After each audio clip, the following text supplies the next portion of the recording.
Abonnez-vous sur votre chaîne Dendé TV. N'oubliez pas d'activer la cloche de notification. Partagez la vidéo. Kaddu ci ndigalu Serigne Mouhamadou Mountakha Mbacké xalif général des Mourides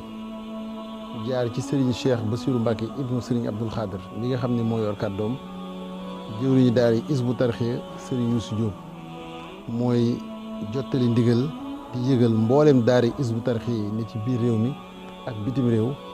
ndigal li ñu Cheikh Mouhamadou Mountakha Mbacké baaxoo jox ci waxtu yi mu jëm ci njàngum xaside yi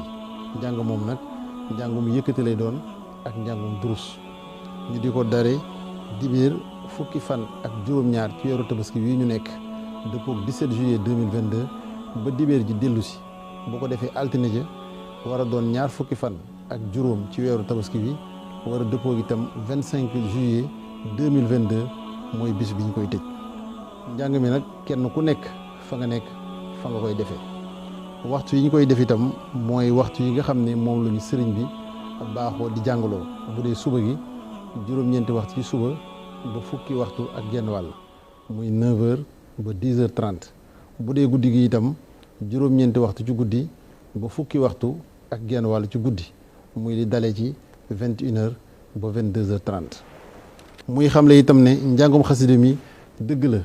sunu ndigal la nun waa daara Hizbut Tarqiyyah suñu digganteeg Cheikh Mouhamadou Mountakha Mbacké waaye nag dañ ko mës di ànd ak bokki taalibe yëpp rawatina ñi nga xam ne ñu ci ràññeeku lañu muy ëxlu xasida loolee nag ci njiital sëriñ Hamzatu Mbacké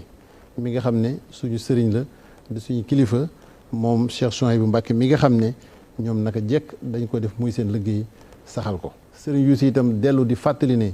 ndigal li ni ko sëriñ bi sàkkoo mooy kenn ku ci nekk defe ko fa nga xam ne fa nga nekk ñu di ko dale dibéer fukki fan ak juróom-ñaar ci weer wi ñu nekk mu dëppook 17 juillet 2022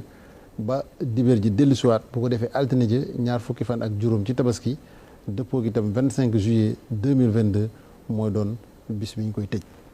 di ñaan nag Cheikh Mouhamadou Mountakha Mbacké mboolem lu mu ci fas bëgg ko ci yéene ko ci bëggal nu ko ñun dongo yi ak bokki jullit yëpp suñu borom defal ko ci lu kawe njortam ci barkeb xaside yi wasalaamualeykum wa rahmatullah. Abonnez-vous sur votre chaîne Dendé TV. N'oubliez pas d'activer la cloche de notification. Partagez la vidéo.